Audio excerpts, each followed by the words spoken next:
Namaste and Swagatam. In this video I will show you how to make this Christmas soap at home. So this is a two-part video where in the first part we will create this triangle that will represent the tree in our soap, and in the second part of this video I will show you how to create the rest of the soap and the deer on this soap that will complete our soap. So let's start with the first part of this video. Alright, so for the first part of this process, I will need some melt and pour soap base, the glycerin one, transparent.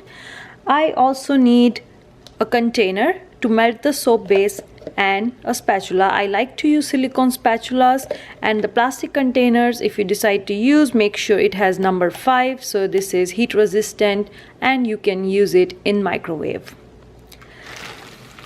Next, you also need weighing scale to measure the amount of soap you need. Need a soap mold. I'm using a regular soap mold, so later on when I take it out of the mold, I can cut it into the shapes of my choice. A fragrance oil of your choice. Today I'm using Brambleberry's Cranberry Fig, which is a great scent, and also it does not change the color of the soap. And this is the superstar of today's soap, white diamond mica powder. This is what I will be adding to the transparent melt and pour soap.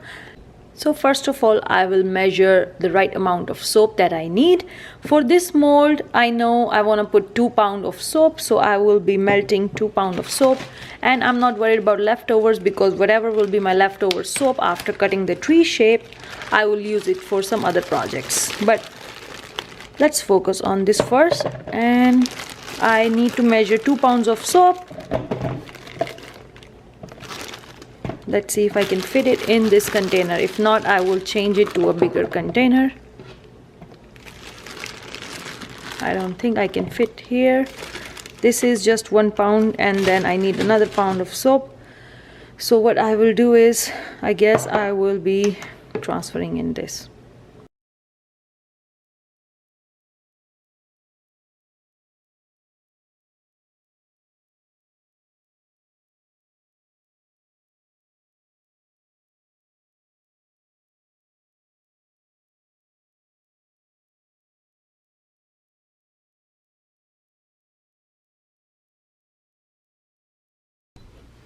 Alright, now it is much more melted than before. This is the third time I had done a 30-second interval. Let's melt it once again. This is after the 4th interval. If you see bubbles, like you can see in mine. If you see bubbles, use alcohol and just spray it. That can kill the bubbles. At this stage, I like to check it every 10 seconds. Okay, let's put it back again, and at this stage it is, even though it is a little thick, but it is completely melted. So I want to keep it this way because if it is very thin, I won't be able to keep the sparkle suspended and all the sparkle will settle at the bottom. So for the fragrance, I decided to use 2% of the weight of the melt and pour soap, so that will be 0.64 ounces. So I will be using 0.64 ounces of fragrance in the whole soap. Alright, a little bit is alright. It's 0.67, and that is completely fine. We have sparkle that we have to add. I'm going to grab a spoon. I'm using 1/4 of a teaspoon, and I will see how that looks. This glitter is just beautiful, and mix it very well. I think I actually like this. Is a lot of sparkle, a lot of glitter right now in this soap, and I think this is just perfect. I do not want to add any more. Now it's time to add fragrance oil, and after that I have to be ready to pour it in the mold.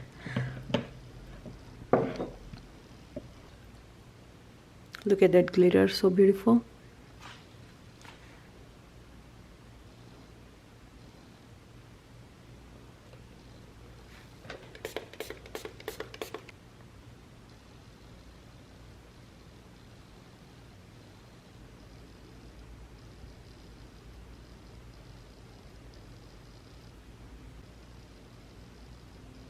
Okay, now it will stay suspended the way it is, and the last step is to just break all the bubbles and leave it the way it is, and I will come back to it once it is solid. I unmolded this soap next evening, and having a silicone mold really helps to unmold the soap easily.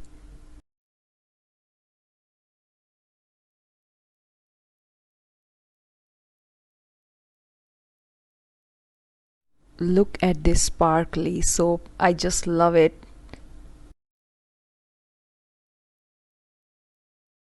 Now at this point I had no idea how I will cut those triangular shapes, so first I decided to cut it in half. I was also trying to take a shortcut at this point and try to cut a triangle, but that did not work.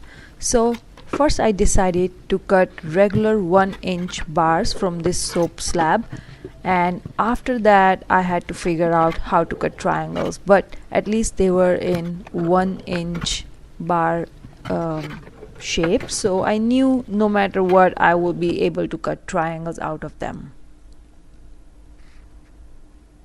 Now using my soap cutter I made some triangle marks on the soap bar first, just as a guidance, and then I started cutting through it, and it actually worked out perfectly because it was easy to cut, and also because of those guidance lines that I made I was able to cut it straight, and I was able to get 2 triangles out of each soap bar that I had.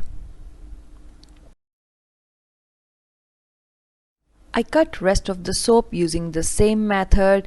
I collected all the parts. I separated the perfect triangles and the leftover parts in separate bags. The perfect triangles I was going to use as a tree in the rest of the soap, like we discussed in the beginning of this video, and the imperfect parts I put it in a separate bag so I can use it for some other project.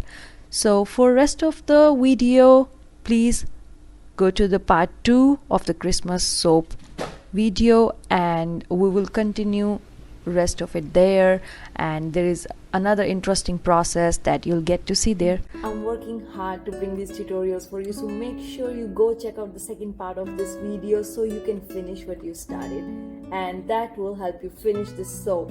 So go check out the part 2 and let me know what you think about the whole process in the comments. I'll see you there. Bye bye.